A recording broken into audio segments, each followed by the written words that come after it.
right, this is the second phase of determining what we got going on with this 2011 Hyundai Elantra.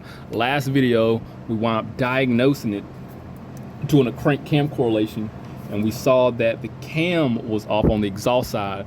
But the bad thing is, with the doing it electronically and non-invasively, we can't visually see if there's anything broken or the extent of damage that caused all this. We just know that the cam is off. So let's get an actual look at the extent of the damage and go from there. I do have the timing components ordered. We just went on ahead and did everything offline. I got the oil control valve for the exhaust, the DVT sprocket, timing chain set, water pump, serpentine belt to do this job right. I don't know if the camshaft is damaged, but it is. There is some excessive play here. Let me show you that. Here I got a 26mm wrench. Notice the marks here. Okay, I'm going to move the camshaft and look at our marks here.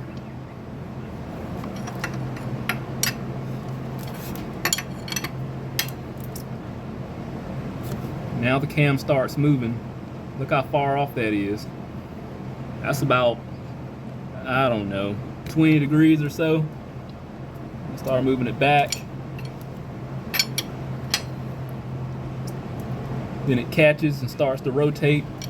Move it forward. It has a dead spot. And then it eventually captures itself and start working. Now, this is a lucky case here, because when we start the carb, it worked well. So we're in good shape mechanically, so we shouldn't be dealing with any bent valves. Let's get this cam pulled out on the exhaust side, and then we'll see if the pin simply sheared off and I don't have to replace the camshaft, or if the cam, the recess where that dial rests in the camshaft is damaged too, and I do have to replace the cam. So let's do that. Let's get this out and see it. So now I'm going to work on getting the cam caps off. These cam caps are designed just like the Toyota engine I've rebuilt. It's like they're on the cam caps are like unionized from the exhaust and the intake. These do have numbers on them. And again, I've never done timing chains on here. Number one is always going to be close to the timing chain or number one cylinder. So here on this particular engine, we do have arrows and numbers. So one is here, and we have an arrow facing the timing chain. So we can't screw this up. This is totally designed different on the number one cam cap than 2, 3, 4, and 5. So we know where one is always going to start. We can't screw that up. However, 2, 3, 4, and 5, maybe, but we have numbers. We have a starting point and we have numbers here. So these are 12mm and a 10 here. I'm going to work on getting these off, zip those out, and pull this cam out. See what we're dealing with. So all the 10s seem to be kind of like on the inside here, but it's pretty obvious using a 10 and a 12.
I hate to have to cut the timing chain because I started saving my timing chain chains, and but it looked like I'm gonna have to cut this off unless I wait until I pull the whole thing down just to save it, and it's not that serious.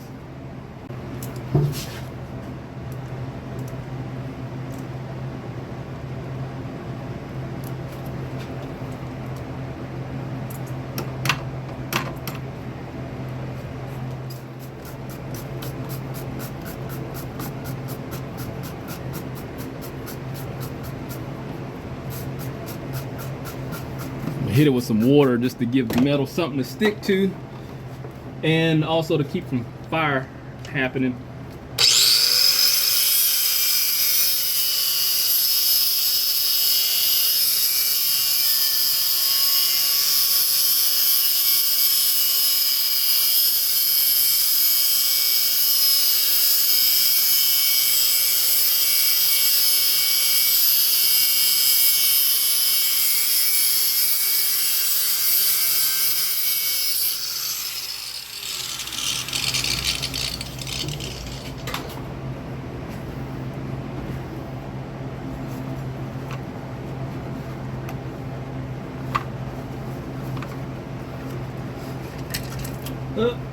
Chain's gone. Here we go. There's our camshaft. We got the cam out, and then we were able to see that there's some play here. That's what we got going on. Let me see, where's our mark? There we go. Look at that. So one thing I noticed about the cam is around the lobe, the perimeter of it, it has a recess, and all the lobes are like that. It seems like, you know, it captures oil better and slings it around. I guess to aid in maybe to aid in the lubricity for all the other components. All right, let's get this gear off and see what we're dealing with. It's 14 millimeter. See if my impact will do it. We're going the other way. Let's see what happens. Wish me luck. Oh wow. Was that it the whole time? Was it like just loose? Damn. It was just loose. No? I didn't even look at the cam. I just immediately turned this gear up to y'all. That pin's supposed to be up there. Don't look good. Like it's sheared off. Yeah, I mean, this is obviously bad. All right, think I'm prepared to look at this cam. I'm gonna turn it to y'all. Oh, okay. So yeah, I think. Oh, we don't need a camshaft. Cool. Now, this worked out really well. Let's see how. Is there any play in here? There's a little bit.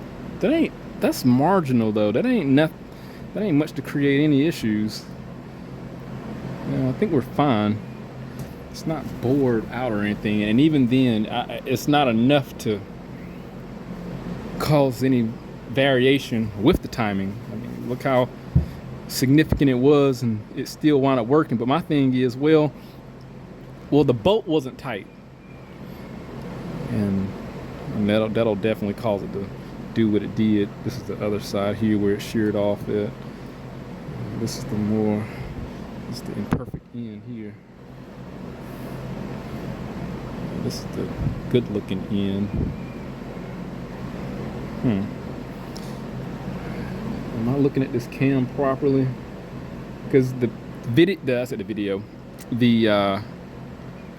gear looked like it had a pin in it to where it's supposed to sit inside of here, and that's probably, since it's pressed in, that's probably why we got what the gear looked like, since it's pressed in, and it just didn't, the way it was designed, it probably wasn't sitting in there well enough, and then over time the bolt loosened up, sheared its seat.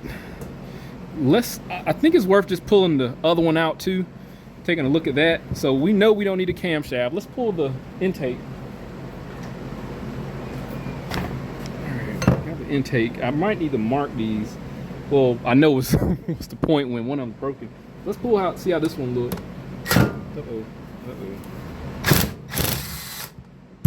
I'm just gonna have to torque all these down. Better now than never, because if this one starts to look questionable, then definitely we're gonna have to replace them both.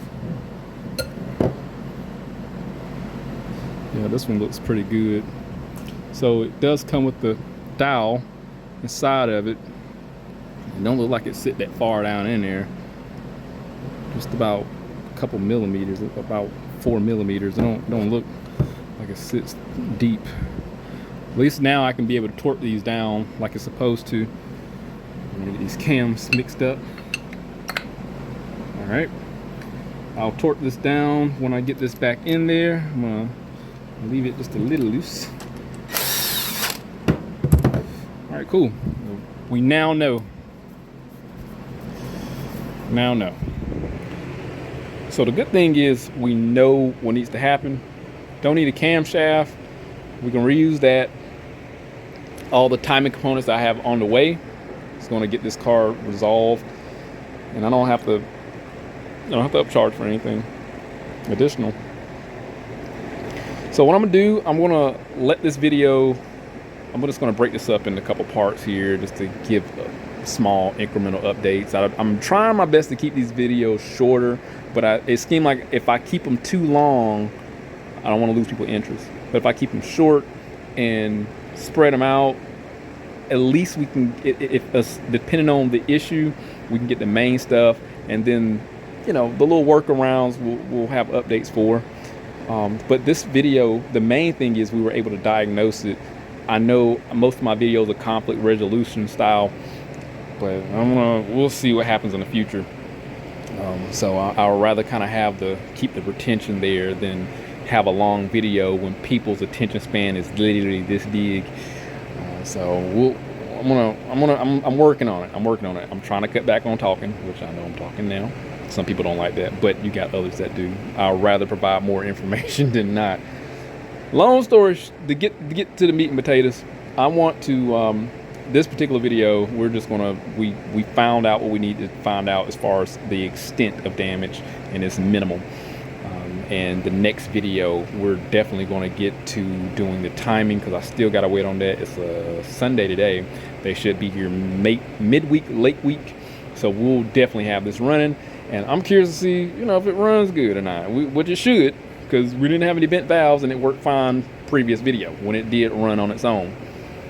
So I think we're in good shape. Anyway, I'll update, just be around, but hit that link, subscribe to the channel, stay informed, how to reach my work, and I'll see you on the next one.